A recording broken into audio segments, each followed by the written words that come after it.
অভ্যাস না থাকলেও দ্বিতীয় দিনেও ঘুম থেকে উঠতে হয় 7 সকালেই। মাঠে আসার কথা 6:30 বাজে।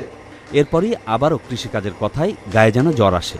মসল করছে, হাত থেকে আরম্ভ করে পিঠ, মাথা সবই।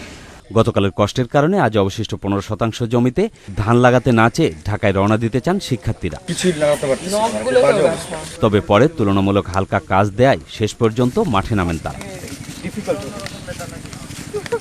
এখানে এসির মধ্যে বসে কলম দিয়ে লেখা লাগে, অথচ এখানে দেখতেই পাচ্ছেন খোলা আকাশের নিচে বসে ভুট্টা ছিলতে ছিলতে হাতের নখটক ভেঙে গেছে। খুবই বাজে অবস্থা।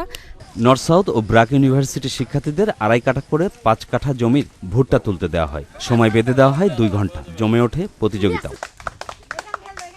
নির্ধারিত 2 ঘন্টা সময়ের 15 মিনিট আগেই 2.5 কাঠা জমির ভুট্টা তুলে এবং ছাড়িয়ে দ্বিতীয় দিনের বিজয়ী হয় ব্র্যাক ইউনিভার্সিটি। তবে প্রথম দিনে ধান রোপণের কাজে বিজয়ী হয়েছিল নর্থ সাউথ ইউনিভার্সিটি।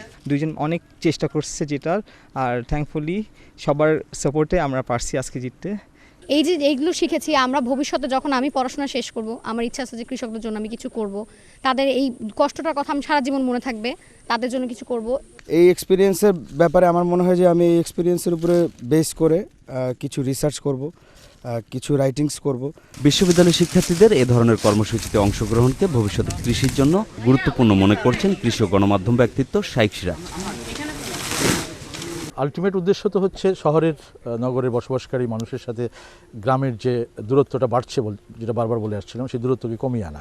তো এরকম সবগুলো বিশ্ববিদ্যালয় কলেজগুলোকে যদি আমরা সম্পৃক্ত করতে পারি, তাহলে আমি বিশ্বাস করি যে এটা দিয়ে একটা প্রচণ্ড রকমের আমাদের গ্রাম, কৃষি প্রধান বাংলাদেশ, গ্রামীণ কৃষির উপখাতগুলো, এগুলো সাংঘাতিকভাবে একটা নাড়া দেওয়া যাবে। আর শিক্ষার্থী সহ এলাকাবাসীও প্রতিযোগিতার চেয়ে উপলব্ধিকেই বড় মনে করছেন। শহরের লোক আইসা এই এলাকায় যে আমরা কীভাবে এই ফসলগুলো মানে ফলাই, এই জিনিসটা ওরা বুঝলো, এইটা দেখে গেল, কিন্তু আমার কাছে খুবই ভালো লাগছে আর কি। কৃষকের মাঠে এসে 2 দিনে 2 ধরনের কৃষিকাজের যে অভিজ্ঞতা নিয়ে গেলেন, তারা তাদের কর্মজীবনে এবং ভবিষ্যৎ জীবনেও কাজে লাগাবেন। সেই সঙ্গে এই কর্মসূচি এখানে শেষ হচ্ছে না। এরপর ধানের জমিতে সার দেওয়া এবং ধান কাটার সময়ও এই শিক্ষার্থীরা এখানকার মাঠে আসবেন। সঞ্জয় চাকি, চ্যানেল আই, উত্তরউথুলি, গড়পাড়া, মানিকগঞ্জ।